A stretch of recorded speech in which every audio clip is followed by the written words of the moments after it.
Hello guys! Good morning, good afternoon, good evening, Luzon, Visayas, Mindanao, all over the world. Ayan guys ang aking ulam na inihanda. Ngayong araw ay gisadong ampalaya po guys. Ginisang ampalaya ang ating ulam ngayon. Ayan ang itlog ay dalawa lang ang ating ginamit guys. Dalawa lang, nilagyan natin ng pork.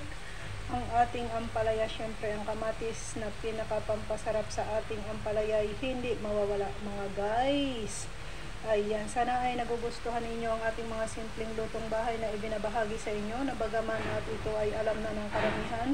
Kanya-kanya lamang tayong paraan upang mas ma-enjoy natin, mapasarap, mas mapa-healthy pa natin ang ating mga pagkain sa araw-araw. Kasi ika nga guys, ang pagkain ng gulay ay nakakatulong upang humaba ang ating buhay.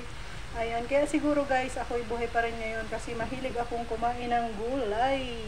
Ayan, mahilig tayong kumain ng gulay. At ayan ang ating isa sa mga inihanda ngayong araw ay ginisang ampalaya.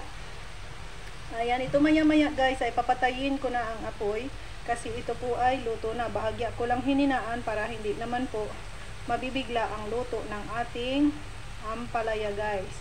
So ayan, yung ating itlog ay bahagya nang naluluto. Ayan, pwede po nating lusawin iyan, pwedeng i-scramble natin bago natin ilagay sa ating ampalaya. Pwede rin namang ganyan ang ating gawin guys.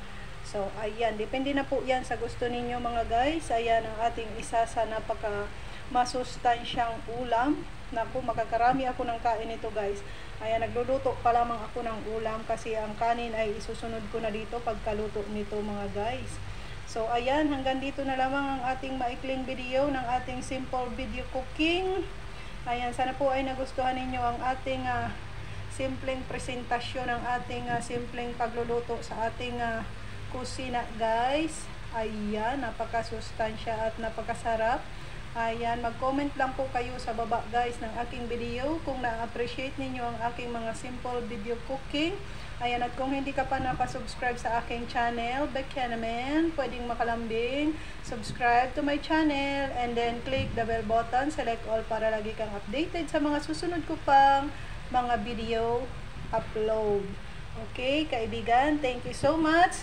And to all my dear subscribers, viewers, silent viewers, sharers, likers, their members and super chatters, thank you very much.